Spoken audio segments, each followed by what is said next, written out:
The Purge is the latest in a series of dramatic steps by Crown Prince Mohammed bin Salman to assert Saudi influence internationally and amass more power for himself at home.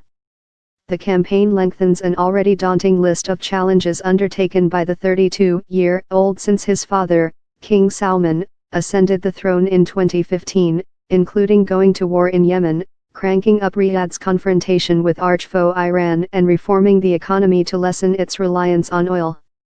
Both allies and adversaries are quietly astounded that a kingdom once obsessed with stability has acquired such a taste for assertive, some would say impulsive, policy making. The kingdom is at a crossroads. Its economy has flatlined with low oil prices, the war in Yemen is a quagmire, the blockade of Qatar is a failure, Iranian influence is rampant in Lebanon, Syria and Iraq, and the succession is a question mark, wrote ex-CIA official Bruce Riedel. It is the most volatile period in Saudi history in over a half-century. For more news videos visit News Pulse View.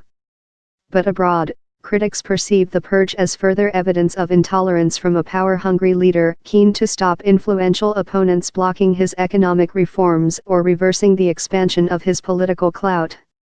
The crackdown on even the most constructive criticism, the demand for complete loyalty with a significant or else, remains a serious challenge to the Crown Prince's desire to be seen as a modern, enlightened leader.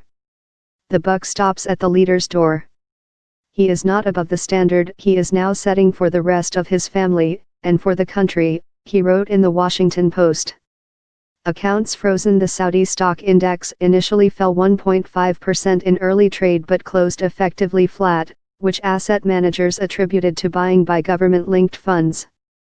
Al Tayar Travel plunged 10% in the opening minutes after the company quoted media reports as saying board member Nasser bin Akil Al Tayar had been detained in the anti-corruption drive.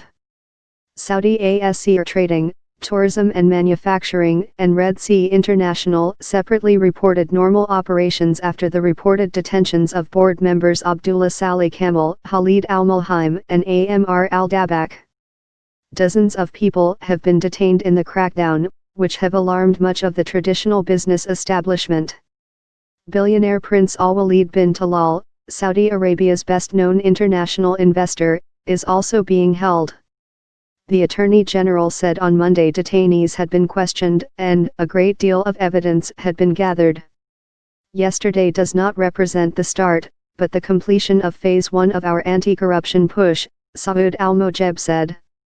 Probes were done discreetly to preserve the integrity of the legal proceedings and ensure there was no flight from justice.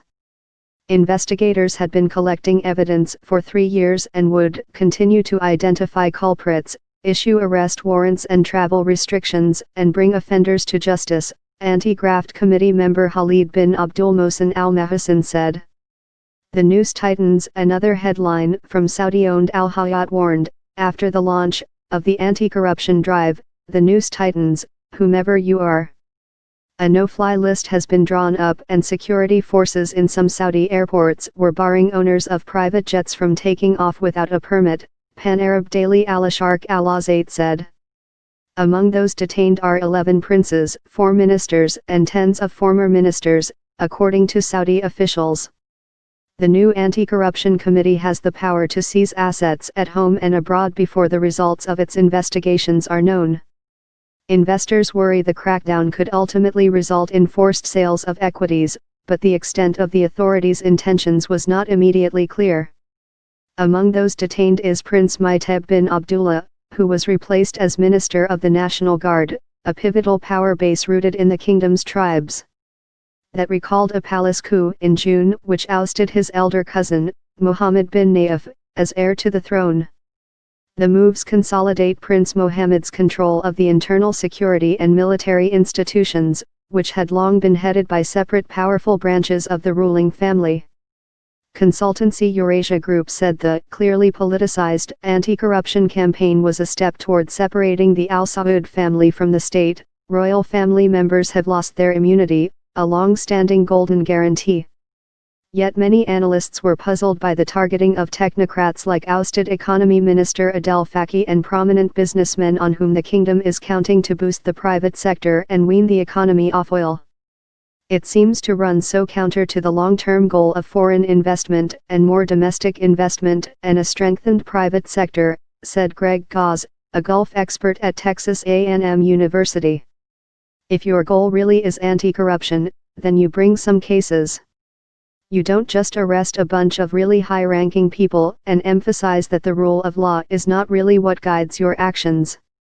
Over the past year, MBS has become the top decision-maker on military, foreign, and economic policy, championing subsidy cuts, state asset sales and a government efficiency drive. The reforms have been well received by much of Saudi Arabia's overwhelmingly young population, but resented among some of the more conservative old guard. The Crown Prince has also led Saudi Arabia into a 2-year-old war in Yemen, where the government says it is fighting Iran-aligned militants, and into a dispute with Qatar, which it accuses of backing terrorists, a charge Doha denies. Detractors of the Crown Prince say both moves are dangerous adventurism. The Saudi-led military coalition said on Monday it would temporarily close all air, land, and sea ports to Yemen to stem the flow of arms from Iran to Houthi rebels after a missile fired toward Riyadh was intercepted over the weekend. Saudi Prince Alwaleed's investments.